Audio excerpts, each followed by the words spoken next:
Hello again, Struck Club. Today I'm bringing you another video about Godfall, and this one would be about the combat mechanics and what they do. We would cover things like breach, like Soulshatter, like takedowns, weapon techniques, Archon Fury, weak points, deathblows, and all sorts of things like that. And I would also mention some examples, for example, of how you might want to synergize this with certain items and certain stats you can get from items. So without further ado, let's start with the first thing on the list, and that would be breach. Let's start with the breach mechanic of the game. As you damage an enemy, you also deal breach damage to that enemy. After dealing enough breach damage, your enemy's breach bar, which is the yellow meter under an enemy's HP bar, gets filled up and they become stunned and vulnerable to a takedown. Heavy attacks deal increased breach damage, and different types of weapons deal different amounts of breach damage. There are also various items in the game that utilize the breach mechanics, such as extra damage to breached enemies or extra breach damage to full HP enemies with certain cooldown.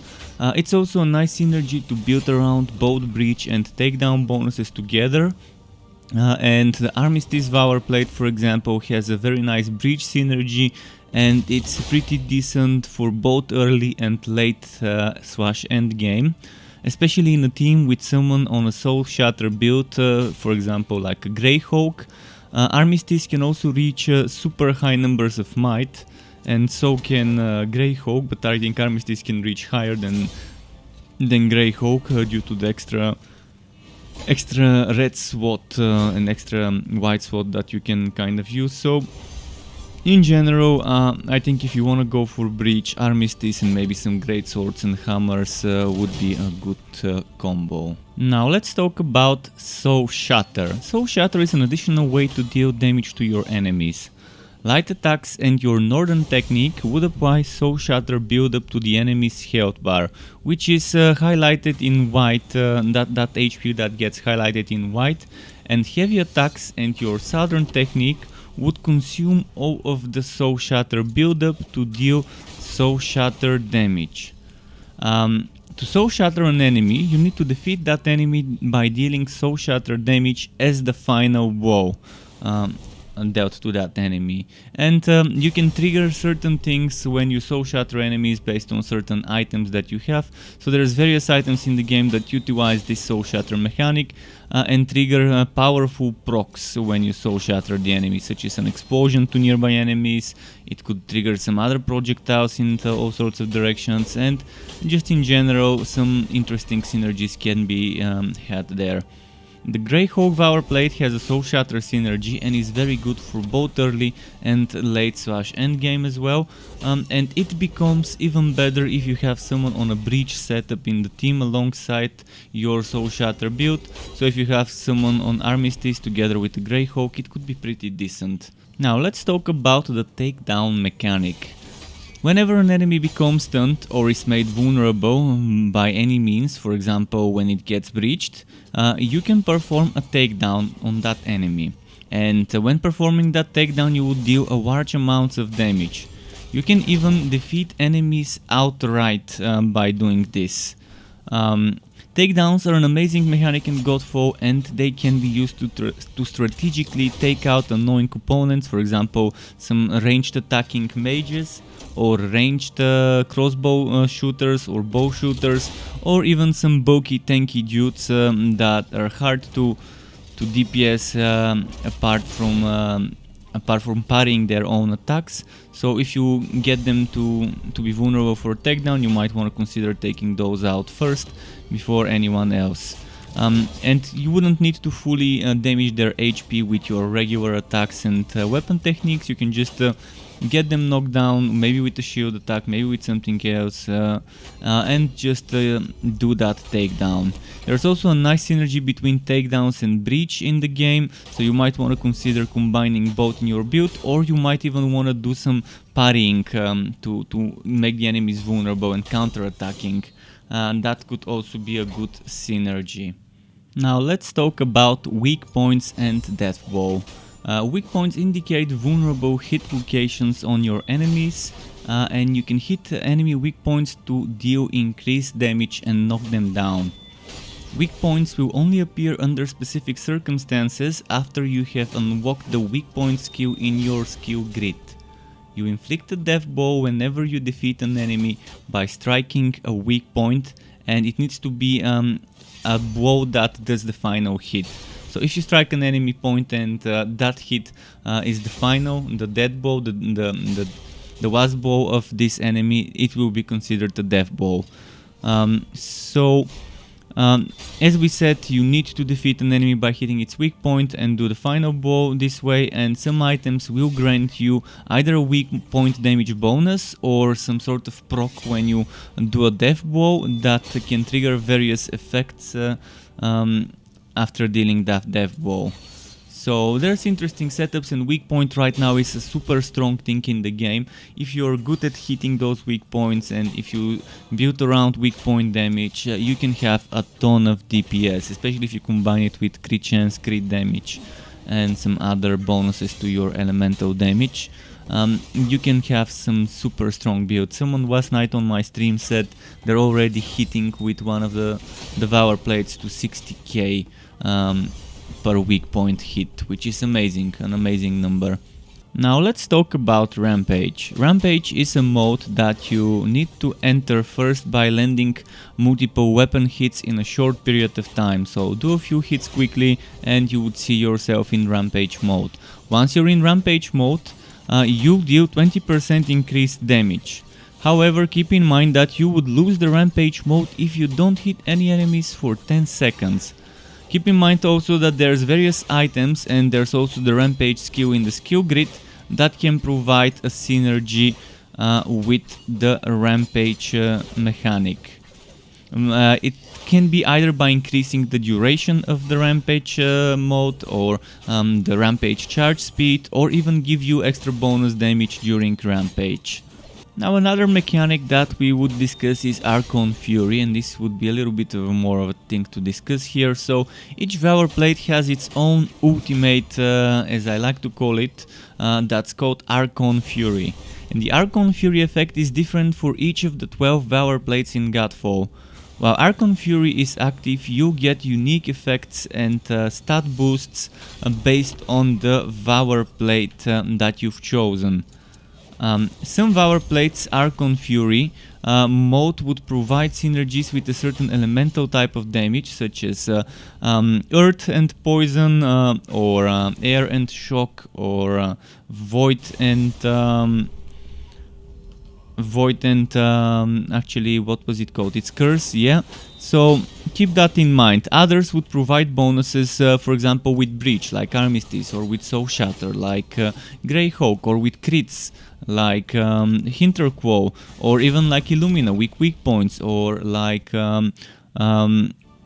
Aegis Horn, which is resistances, and so on. So each Valor plate has their own synergy, their own thing that gets boosted when they get into that Archon Fury. And each Valor plate also gets a passive bonus effect when they're not in Archon Fury.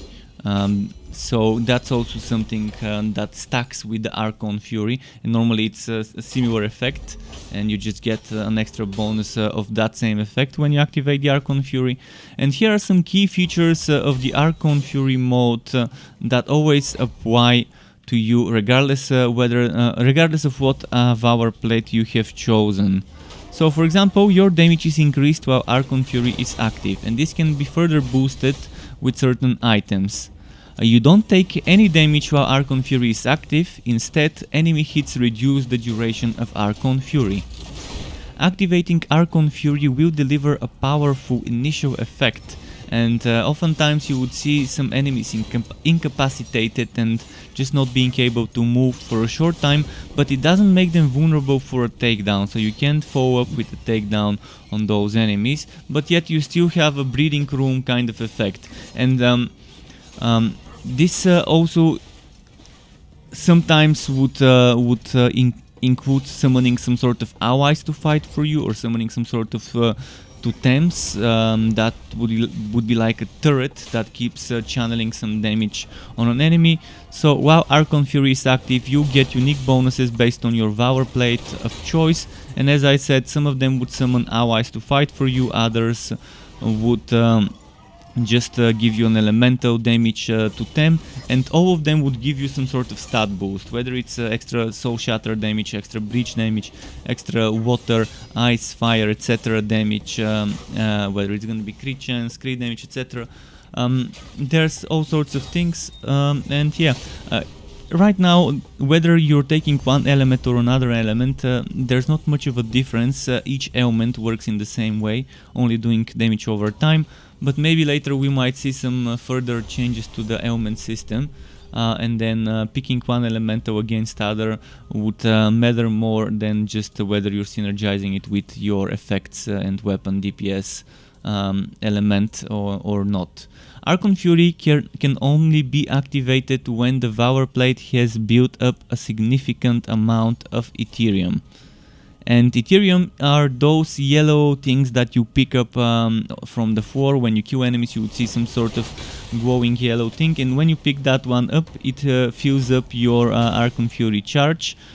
Cunning warriors will know the right moment to unleash their full powers, neither waiting too long to activate or activating too frivolously. There are various items that provide a synergy with Archon Fury, such as increasing the Archon Fury charge speed by X%, increasing the Archon Fury duration by X%, or giving you more bonus damage during Archon Fury by X%. Even some items that can prolong the Archon Fury duration by 1 second for each enemy you defeat while it is active. Archon Fury can help you obliterate bosses if you stack it with your Banners effect, plus a well synergized Wivestone effect, and then you can stack all those 3 bonuses at once and just obliterate enemies by hitting their weak points when all 3 are on you. All 3 bonuses are active for you. The next combat mechanic I would like to talk about are the weapon techniques. Keep in mind that I have a more detailed overview of the weapon techniques for each weapon class, and how they work and how they behave in my review, so you can check the link in the description, or I'm also gonna try and put a card as I'm talking here that you can click. But let's explain quickly, briefly about the weapon techniques. Weapon techniques are powerful weapon abilities / special attacks that you can unlock in your skill grid, and I strongly recommend to unlock those as soon as you hit level 2 or level 3. So let's say you hit level 2, then you get weapon techniques level 1, or maybe you hit level 3 and get weapon techniques level 1 then. Each weapon class has a unique northern technique and southern technique, which by default on PC, the northern technique is left click and the southern technique is right click. I've demonstrated those in detail for each and every weapon class in my review of Godfall, in-depth review, which again you can watch on the link in the description. And you may also activate your weapon techniques if you have a sufficient amount of charge. Each weapon class has a different behavior in regards to how many charges it can get, and regarding how many charges are consumed with the northern or southern technique. Northern techniques always convert some of the enemy's health to Soulshatter build up, while southern techniques are always able to deal Soulshatter damage. So keep that in mind. You will encounter various items that give you weapon technique damage bonuses, or items that trigger certain effects such as buffs, debuffs, explosions, or other types of procs when you activate the southern technique, or when you activate the northern technique, or even sometimes when you activate either of those 2 techniques. One example of such item would be the Warhammer that can spawn an AoE bubble that swallows any enemies inside it, and this is triggered every 120 seconds upon activating either of the northern or southern techniques. Very nice hammer, I really love using it, and that's a perfect example of something that can trigger in either of those. Then there's another weapon that's a sword that, for example, when you use the northern technique, gives you one buff. I think it was Blessing of Luck or Infusion, and then when you do the other technique, it gives you the other buff. So one technique gives you Blessing of Infusion, the other one Blessing of Luck. Can't remember which one was which, but keep that in mind. There are some interesting items to take. To get notified when I upload more content like this or similar for this game or other games like it, such as Wooters of all varieties, you could subscribe to my channel, hit the bell button to not miss out on notifications, and optionally you can even join as a member of the Struck Club and get access to emotes, badges or other perks such as private tutorials and things like that. And I would like to use this part of the video to thank the people who are currently YouTube members of the Struck Club. Thanks for watching this video, keep it cool, and until next time, Struck Club. Goodbye.